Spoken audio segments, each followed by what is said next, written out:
Hey, what's up, fellas? I'm Malicious Female Fan Steve Malicious here, and today is the day Google has given us some information officially about the Pixel 6 devices. There's the Pixel 6 and the Pixel 6 Pro, not the XL. So getting rid of the naming convention that they've used in the past, and that makes sense with what they're trying to do with the devices. The internals of this one are nothing like what they've offered before. Let's talk about the design of it, because I happen to like it, and what I like about it even more is that it's not like every other glass slab.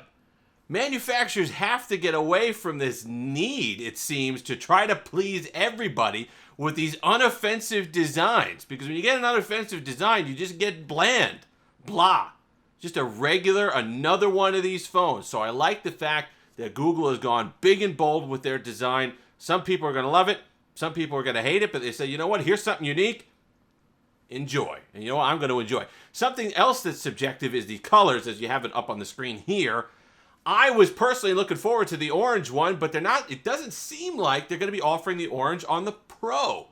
And if it were just screen size, that would be okay, but you're also giving up 120 hertz versus 90 hertz if you're getting the regular version. So it seems like Google has gone with Apple here in determining that if people spend a couple more bucks on their device, if they're a Pro, they want better specs, then all of a sudden they can't like color. You've got that kind of blah, silverish white. You've got the black that I avoid in devices if I could personally. And that one that the internet is calling gold, but that doesn't look very much like gold to me. That looks like someone took number one in the snow and they put it on a phone.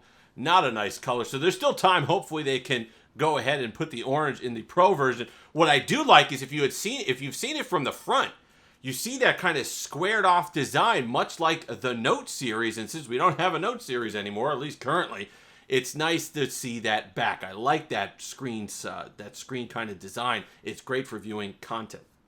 Let's talk about the Tensor chip, because that's kind of what everyone's on about, and rightfully so. This is what had to happen with these smartphones, absolutely, to keep them interesting again. So Google, custom chip. They're finally going with it, much like Apple, much like Samsung, eventually with Exynos. Let's talk about the performance advantages there, because there are a lot of them. You know, Steve Jobs figured this out 40 years ago, and people gave him a lot of aggravation for it. If you want to control or guarantee that you're going to have the best possible to make sure that your vision is what is actually presented to the end user for the user experience, then you have to control the software layer and you have to control the hardware layer. Because without that kind of synergy, you're not going to guarantee that there are not going to be glitches, that performance is going to be off. You can optimize and all the rest, trim stuff and customize stuff as much as you want.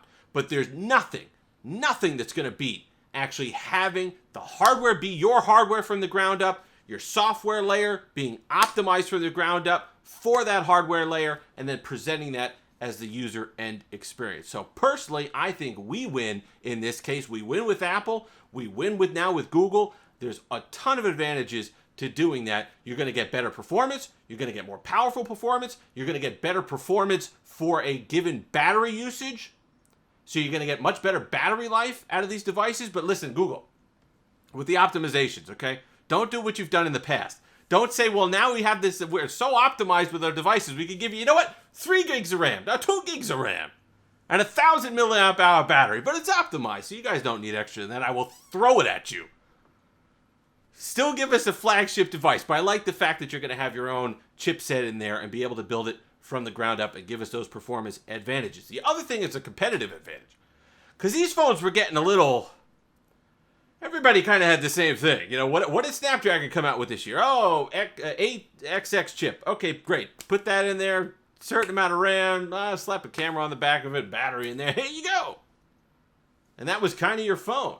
So now, there gets to be... Now, listen, even if the performances are close of these devices, there gets to be a conversation again about, hey, our Google chip can provide this. And the big thing they're going to go with is the HDR with video, it seems, is something that they can really provide with the extra power that you're able to get with their chip. Apple's able to say over here, oh, you can only do this with an M1 or an A15 Bionic or whatever. And then eventually Samsung will get their act together and they'll get the Exynos chip going. And they'll say, hey, here's what we offer with the Exynos chip. And there's finally something to differentiate these devices. And they avoid the problem of, hey, they put in the Snapdragon, they put in the RAM, they put in the battery, and then 3 months down the line, the Xiaomi's of the world show up and say, ha ha, I got the same, all those fancy guts that you got in yours, I got them in mine, but for $300 less. How about that? And then what do you got? So I like the fact that they're not going to be able to come back with that you're going to have some specialized things in these chips that you get from the custom hardware and the custom chipsets that they have in the individual phone. So I think that's going to be fun. Plus, they avoid the bottleneck with Snapdragons.